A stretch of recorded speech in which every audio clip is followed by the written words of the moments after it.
Hey guys, it's Brian with Right on Red.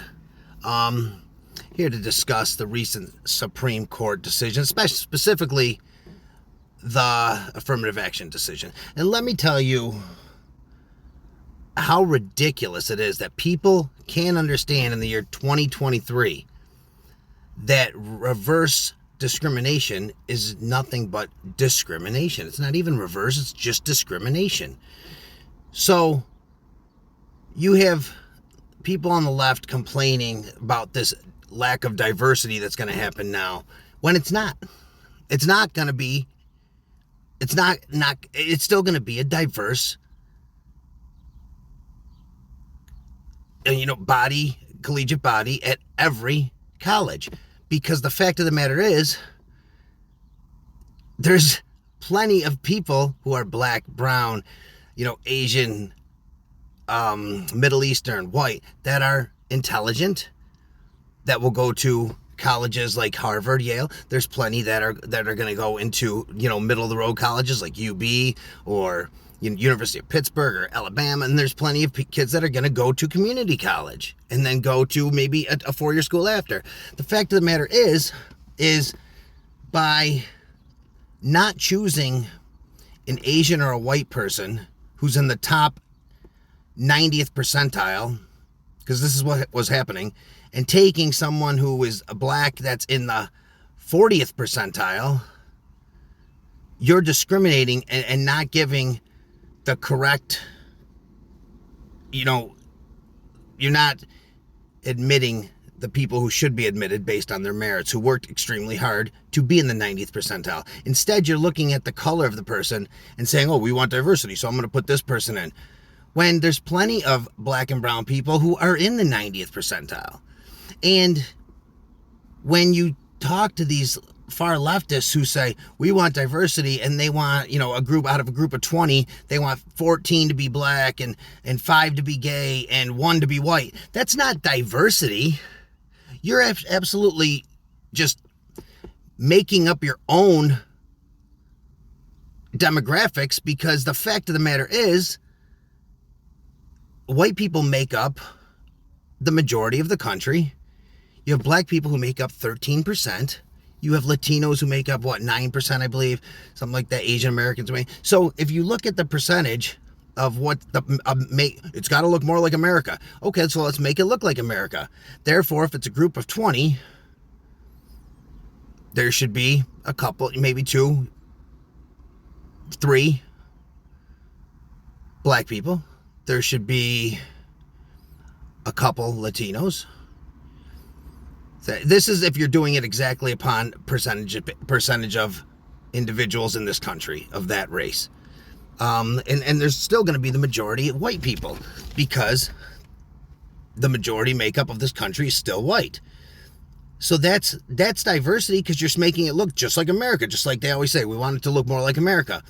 Having a group, having a Biden's staff look like it doesn't make it look like America. What it makes it look like is diversity, according to the left, group of hirings, where he checked every box and made sure he had every person of every sexual preference, of every color, of every this, that, and there in his. That's not how it works. Donald Trump hired for the best person for the job. Who was the best fit for this cabinet spot? Who was the best fit for this? Who was the best fit for this? And he still had a very diverse cabinet.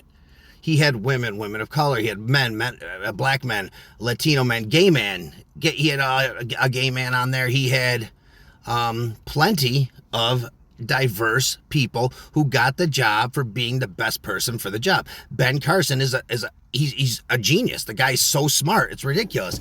He got the job because he is a smart man, not because he was a diversity hire. Why did you think, Kareem Jean-Pierre deserves that position? She's horrible at it.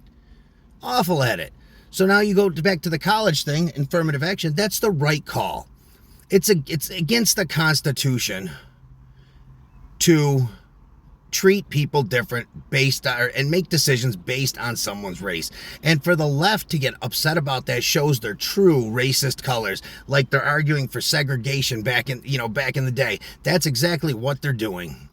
They said, and you have someone like Joy Reid, and I'm saying, well, the Republicans are trying to divide black people from the group as a group. No, we just don't see them as a group. We see them as Americans. We see them as just another human being, because we don't see them as black people.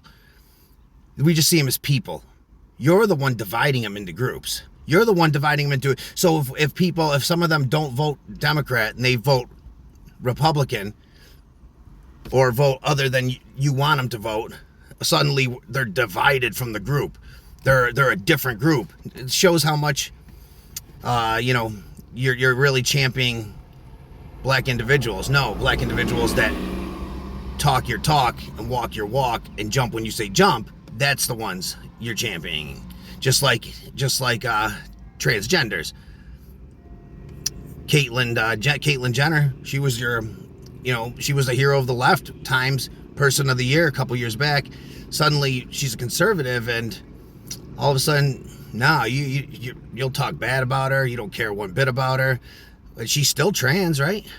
I thought she was still, right? Yeah, of course. But no, she doesn't believe the garbage that the left pitches, so suddenly she's not good enough to fight for.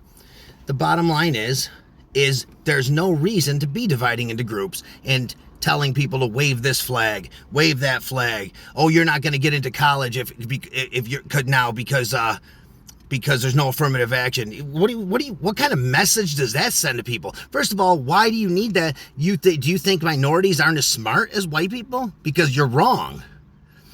First of all, if you want true equality and a better diverse and a more diverse student body at some of these colleges, you don't just artificially pepper it with people by using affirmative action. You fix the underlying issue, which creates a more diverse which creates more diverse applicants altogether, which is fixing the inner city education problem, the criminals on the street problem, which is bail reform. Raise the age is huge. The parole laws and things like that are allowing criminals to manipulate the youth's mind of this generation. The education system, which the left doesn't want school choice and doesn't care about fixing it because they like for it to be, they're going to lose votes. They know it if people realize that they can succeed on their own. So instead of fixing it, they, band-aid it and say, oh, we'll help you out later on in life. Not now though. How about you put an emphasis on two-family or two-parent homes and how important fathers in the kids' lives are, because that's one of the leading indicators of whether that child will succeed, end up in the criminal justice system, end up graduating high school, end up in college, end up, succeeding financially in life. One of the leading indicators right there. But the left yells racism anytime you mention that. It's not racism. It's not white supremacy. It's not white culture. It's called what works and what is good, what values lead to people succeeding later on in life. And that's one of the biggest ones. So instead of fixing all that, the left wants to, just drop the bar, lower the bar. The bigotry of low expectations, right? So instead of screaming and yelling about this, saying it's unfair, it's actually the fairest system you can have on the planet. You get chosen by the amount of work you put in, the results that come out, and by merit only, not by your skin color. And anyone of any color can do so. And it's going to be diverse. I promise you it'll still be diverse. So stop falling for the lies and manipulation of the left, thinking that we got to pick people based on color. Come on, this isn't 1930. Get out of here. We don't pick people based on skin color. That's called discrimination. And every time you do that, you take one person who is qualified, who is supposed to be in, and you leave them out in order for a candidate who isn't as qualified, but they got a specific skin color or sexual preference, or they're trans or this. No. You don't look at that. You look at everybody on a blank page. You look at their merits, and that's who you chose. Bottom line, that's as fair as it gets. Thanks.